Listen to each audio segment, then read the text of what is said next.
All right, again, welcome. I'll go ahead and introduce our presenter tonight. Well, I'll introduce myself first and then our presenter. My name is Amy Arneson.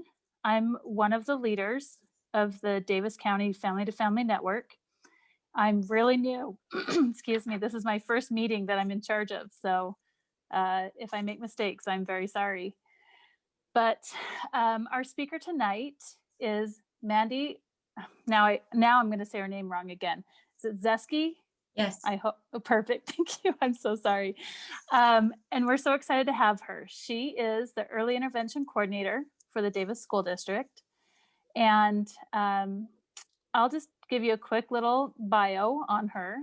She worked as a speech language pathologist in Alpine School District for 5 years before moving to Davis County. And she had a dream of developing a language-based preschool to help young children gain the skills they need to be ready for kindergarten.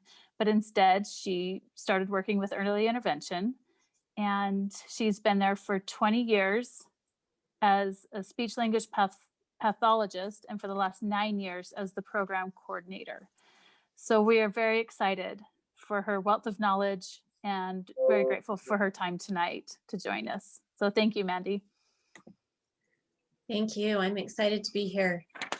I do really want this to be informative to you. So if you have a question, please unmute and ask or put it in the chat. And I just want to make sure I give you the information you need. So I'm going to share my screen.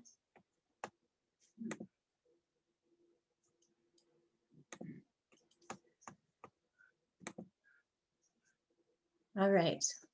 This cute little girl is my granddaughter. She was my first grandchild, and we are just thrilled that she is in our family. But it gives me a little bit of insight to what some of our families go through when they have a little one with a disability.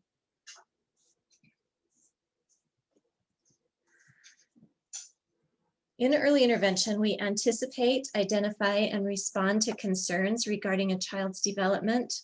All children develop differently. We focus on helping parents build skills and implement strategies to promote their child's development during daily routines. That's very important for us to make sure that we're not giving parents something else they have to do. We want to give you strategies and ideas of things that you can do during the routines that you're already doing that might give a boost to those little ones to help them reach their goals. Our goal is to meet children where they are and give them the tools to reach the next developmental milestone. Early intervention service providers come to your home with a wealth of knowledge and experience in working with infants and toddlers and their families. They also know that what works for one family and child is not going to work with every family and child, but we are dedicated to helping you figure out the best way to help your child. Parent input is so important in early intervention. You are your child's expert, and we really value that information that you can bring to the table when we're trying to figure out what will help your child reach their milestones. Evaluations and service coordination visits are free. The service coordination visits include writing up the service plan, which includes goals based on the test results and the concerns and priorities of the family. And then we also do periodic reviews at about 6 months and an annual review after the child has been in a year. We want to make sure that we are focusing on the goals that are most important to the family and also that are most beneficial for the child at their developmental level.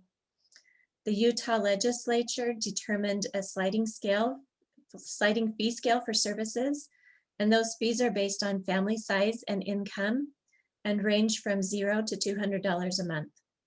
The monthly fee is a participation fee, and you only pay monthly for the services. If you increase services or decrease services, that fee does not change.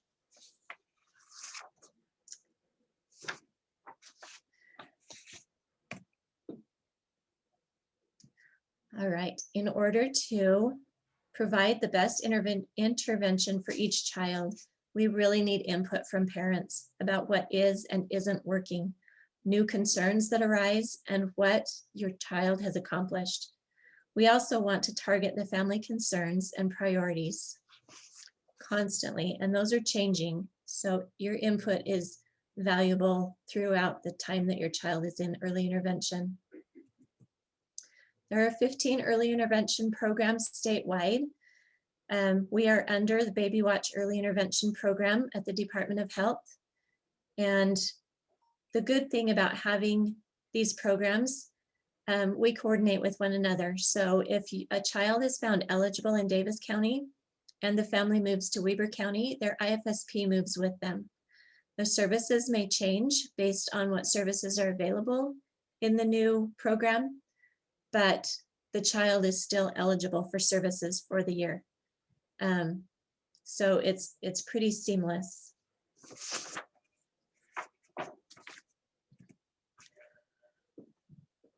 Baby Watch, as I said, is the state program that monitors each early intervention program in the state, and their purpose is to enhance early growth with individualized support and services. They promote the coaching model, so all early intervention services are provided through family coaching. So the parent is the one who is providing the intervention, and the early intervention service providers are helping to think of the strategies and ideas and ways to implement that intervention between our visits. Parents have always been the first and best teacher for little ones. And so we build on that and coach the parents in order to help them be successful. During the time of the pandemic, we have continued to provide services. However, we are providing them virtually. It does say in there that all services take place in the child's natural environment. Right now, the natural environment is Zoom. And we have really seen great things happen with the coaching model and Zoom. Parents are jumping in and trying the suggestions as during the visits, and we are able to give feedback and more insight into what is going to be most beneficial. We are, however, looking forward to the time that we can get back out and see the kids and the families in their homes.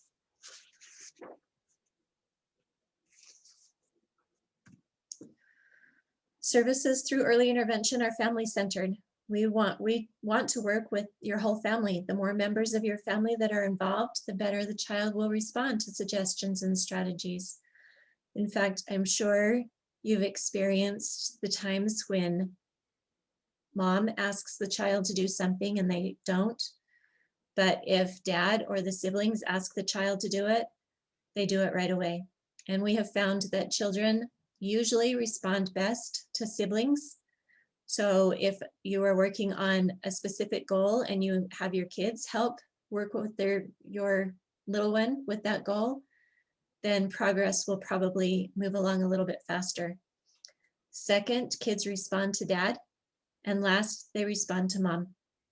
And my theory about that is that the siblings and the dad are the playmates, and mom is supposed to make sure that those kids are happy and fed and dressed and dry and not really seen as the playmates.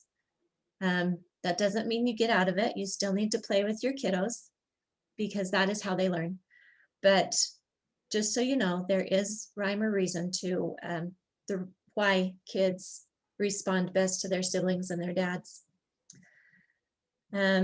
All of our service providers are knowledgeable about overall child development, but if new concerns arise outside of their specialty, the service provider will consult with the team and bring new information or make a referral to a team member who will be more qualified to meet the challenge.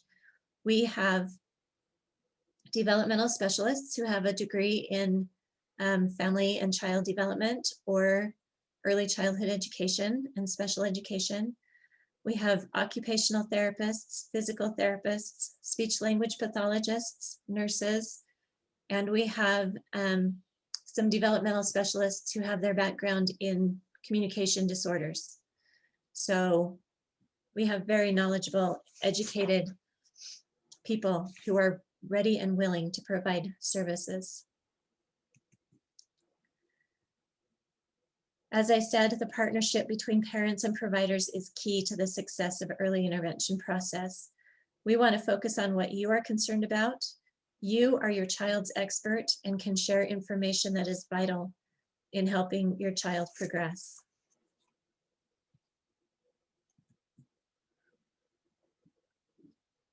The IFSP, or the Individualized Family Service Plan, will include the child's present levels of development based on the evaluations as well as information provided by the parents. It will also include the parents' concerns regarding the child. Goals will be developed based on the results of the evaluation and information provided by the parents.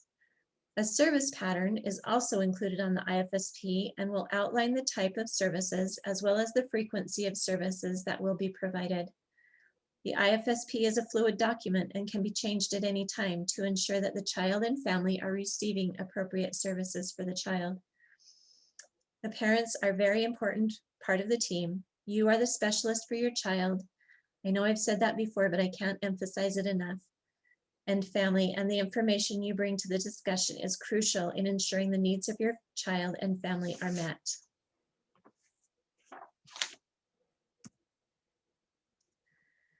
Early intervention providers strive to provide support for families and their children in real life situations, as opposed to contrived therapeutic situations.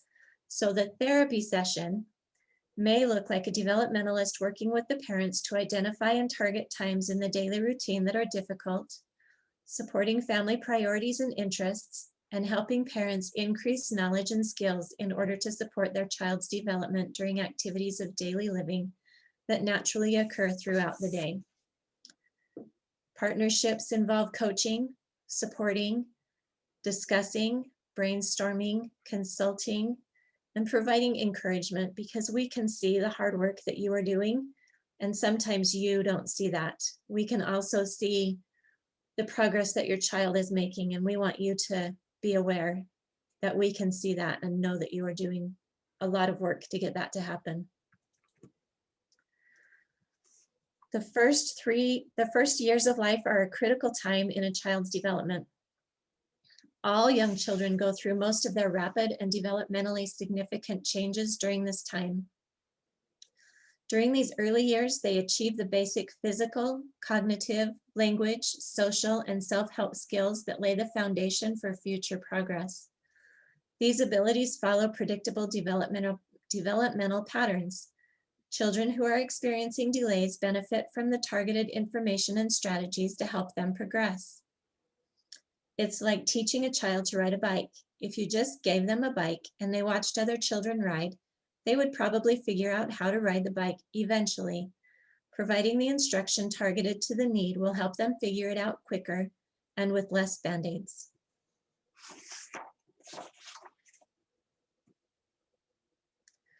Early intervention can begin anytime between birth and 3 years, but the sooner it starts, the better. As a partnership, the service provider helps the family develop the skills in order to facilitate their child's development. This method of working with the family to help the child allows the child to be with people he likes to be with and do the things he likes and needs to do.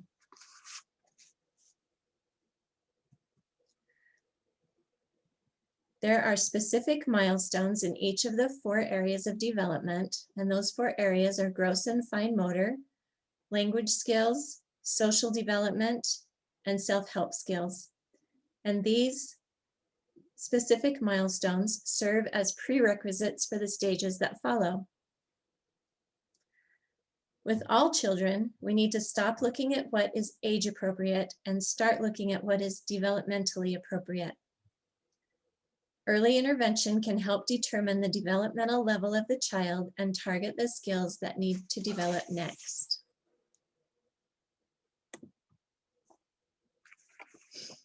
All children can benefit from early intervention. We are not trying to take over the job of helping your child reach their milestones.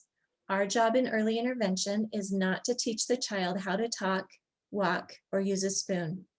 Our primary job in early intervention is to teach the family how to help their child learn to walk, talk, or use a spoon.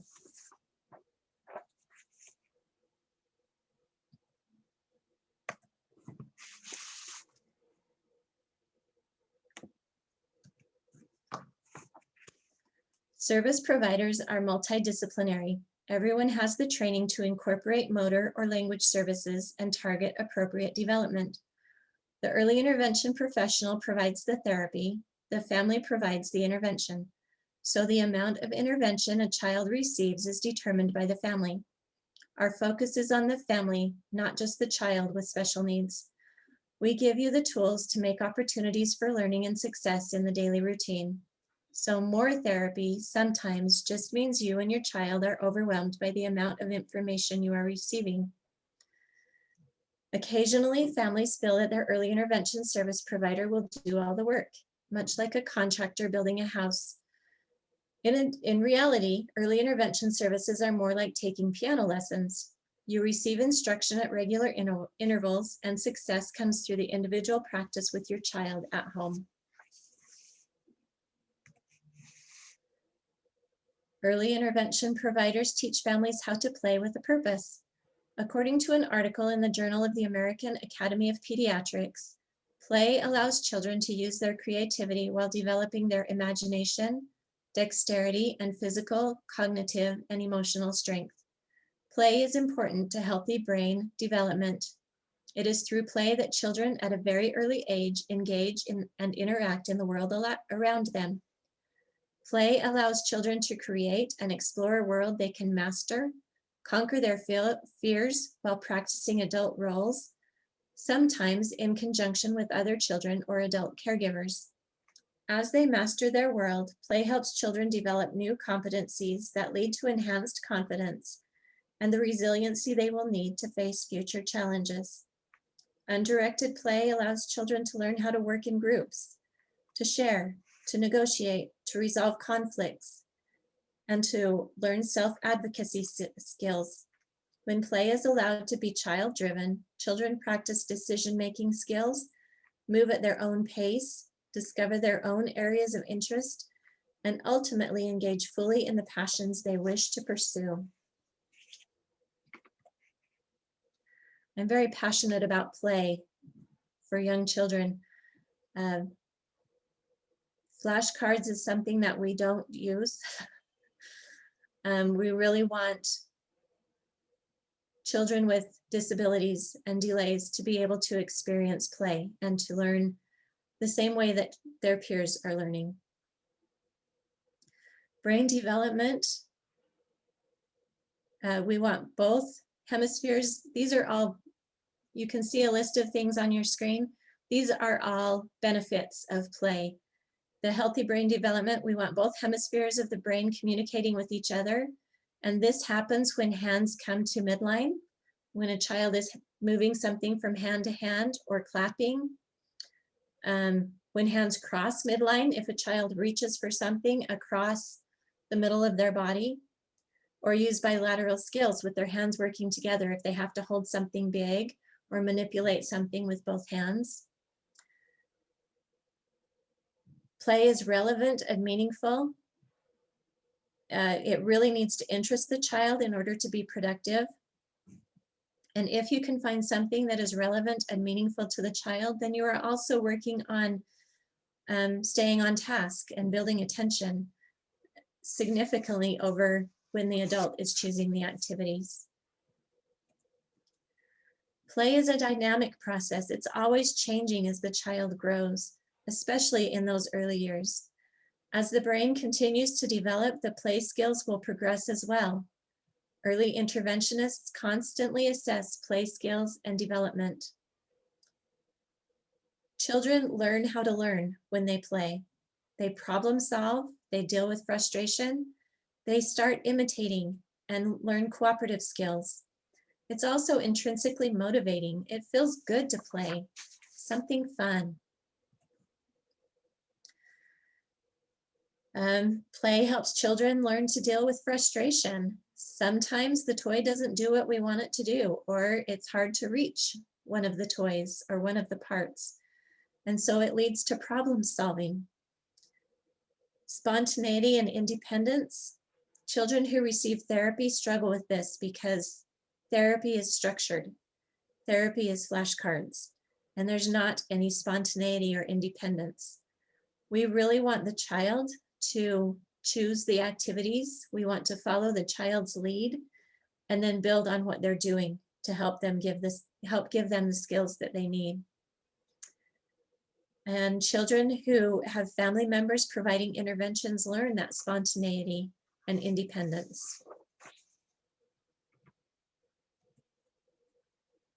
One of the most important benefits of play is the ability to succeed. Children have so many opportunities to fail. We need to make sure they have opportunities to feel success during play.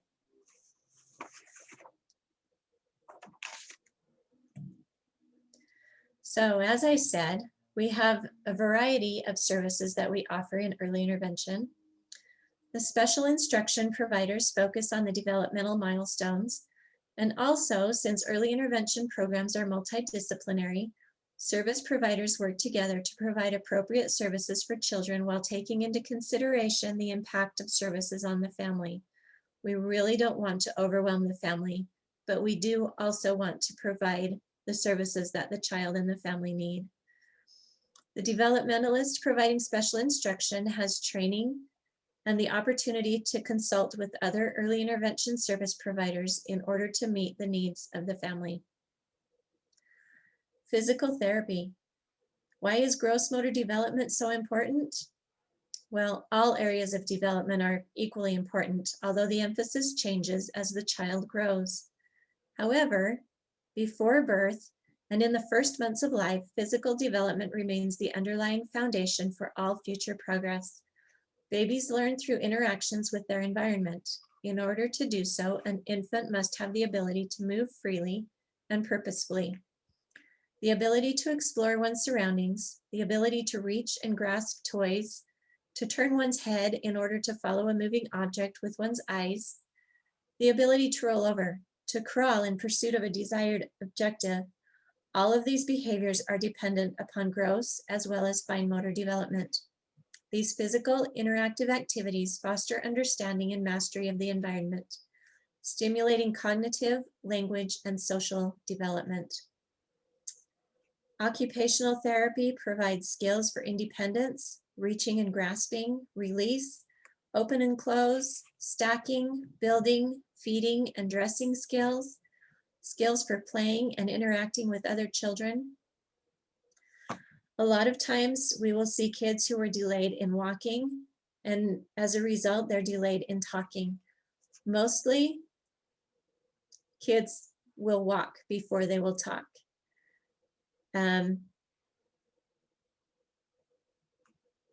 So a lot of times families want us to start on speech therapy before their child is walking, and we'll kind of say, let's just wait and give it a little time and see what happens.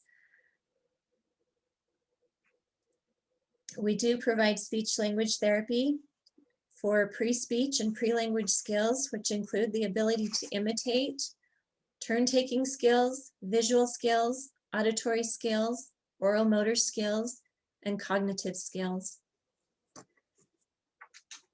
And one of the reasons that speech comes after walking, after moving, is because some of those actions that were mentioned with the physical therapy, like turning your head to see the toy, that's also used in turning your head to see the mouth, to see what's being referenced in order to learn the names of things. So there's a lot of interdevelopment between the different areas. We also provide nursing, but not medical nursing. We're not providing immunizations or well baby checks or anything like that. Our nurses typically do vision screenings, hearing screenings.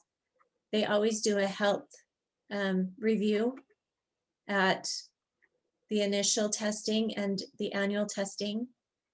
And then if you have concerns about failure to thrive, we have scales, we can weigh the baby every once in a while and things like that. We work closely with the Utah School for the Deaf and Blind Parent-Infant Program to provide hearing and vision services for children who qualify for those also. Andy, Yes.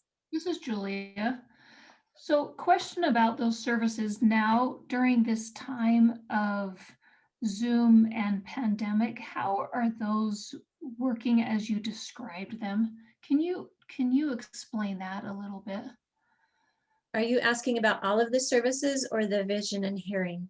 So not the vision and hearing, the one before that when you were talking about The nursing? nursing and that, like when it gets so into the details of the in-person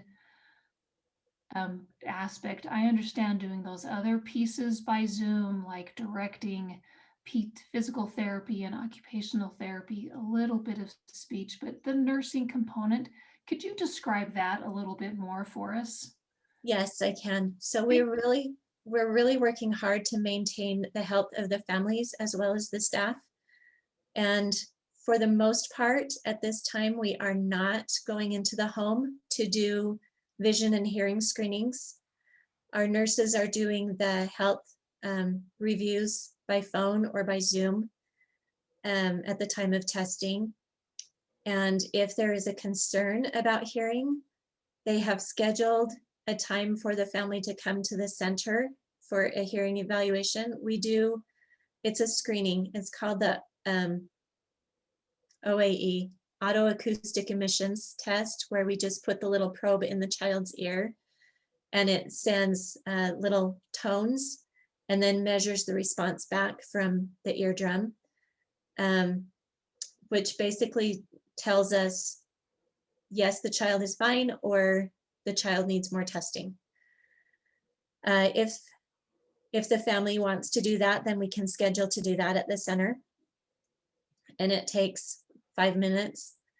Or we can refer families to a variety of places for a more in-depth hearing screening if there are major concerns about that. Same with the weighing kids. If a family was seriously concerned, then they would schedule to come to the center monthly to weigh their child. Does that answer your question? It does, because those services when kids are so young, that birth to 3 is such an important piece of early intervention, because some things just don't translate by Zoom. So I appreciate that additional piece. I was listening going, how would that translate by Zoom? So thank you so much. That was great information. Thank you. You're welcome. I also want to mention that we get a lot of referrals for kids with torticollis, and our physical therapists like to have hands-on before they start recommending stretches, just to make sure that the musculature and the skeletal components are all where they're supposed to be. So they will often schedule an in-home visit for their first visit to make sure that what they're going to recommend is going to be beneficial and not detrimental. Awesome. Thank you so much. Yes. All right. So each child is a unique individual with his own strengths and weaknesses, his own abilities, as well as his own rate of development. Even when milestones are reached on schedule, expectations must be balanced. Low expectations will set limits on what a child can achieve. At the same time, unrealistically high expectations place undue burdens on a child, which may lead to failure. Optimistic yet realistic expectations, plus the ability to recognize and reinforce the smallest increments of progress, are the attitudes that are most likely to have a positive effect on development. In this way, early intervention succeeds in maximizing achievement. Oh, I skipped one. And it's a cute one. We don't want to skip this one. Early intervention providers want to support and encourage families. We will provide information on child development and what happens next. We will also give you information to meet the specific needs of your child and help you learn how to enhance development. These are skills that will benefit your child and your family even after your child exits early intervention.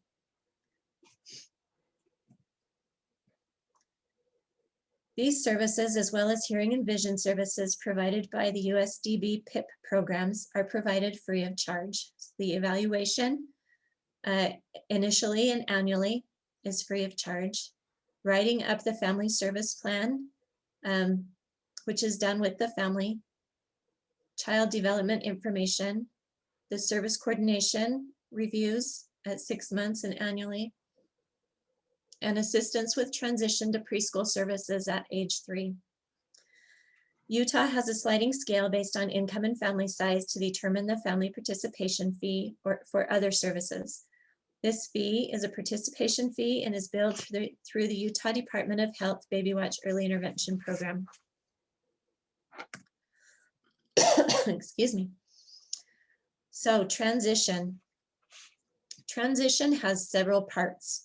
When your child is 27 months old, a referral containing your child's name and date of birth, your name, address, and phone number will be sent to the Davis School District. If you do not want a referral to preschool special education, you can sign a form opting out of having this information sent. At this point, they are only aware of your child's name, where you live, and when they will be turning 3. When your child is 32 to 33 months old, if you do choose to pursue a referral to preschool special education, an introductory meeting called a transition conference will be held with you, the service coordinator, and a preschool transition coordinator. Those I just told you that. And then other representatives as needed. If your child is receiving hearing or vision services, then someone from USDB PIP will be there also. And you can also invite other people to be there. If you have concerns, that would be a good time to invite family-to-family representatives to be there to give support and help make sure you understand all that is being talked about. The purpose of a transition conference is to discuss your concerns about your child's development, placement options available with Davis School District, and appropriate testing that needs to be completed with your child. Appointments for evaluation and an eligibility meeting will be made at the transition conference. You will also need to provide a copy of your child's birth certificate and immunization.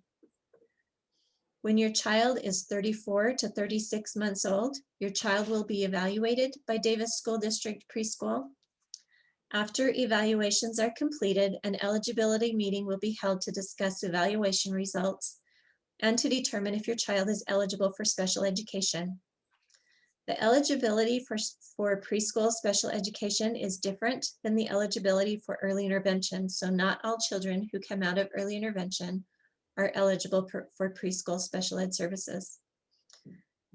If your child is eligible, an IEP or an individual education program will be developed with your input.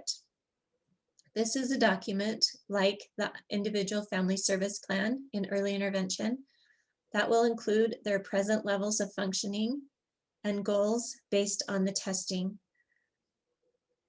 It will also include services that will be given to your child when they attend preschool. There are many options for receiving services in preschool. They range from meeting independently with a speech therapist at the school to attending a preschool community class with a regular ed teacher and a special ed teacher. And there's usually a mix of children. We call them typical peers and children with IEPs. So there's a lot of modeling and opportunities for your child to not only see other children doing some of the things that they are learning, but to be a model for some of the children that are in the classroom. There are different levels of classes that they might qualify for. Some of the classes for kids who have behavior concerns that affect their ability to participate in education don't really have typical peers in their class, but they are given opportunities to be around other children. But all of that information is shared at that transition conference, and then the placement is determined based on the testing.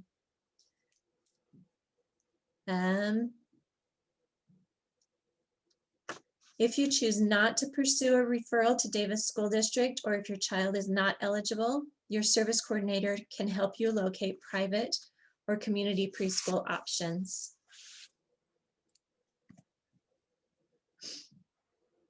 Are there any questions about transition before we move on?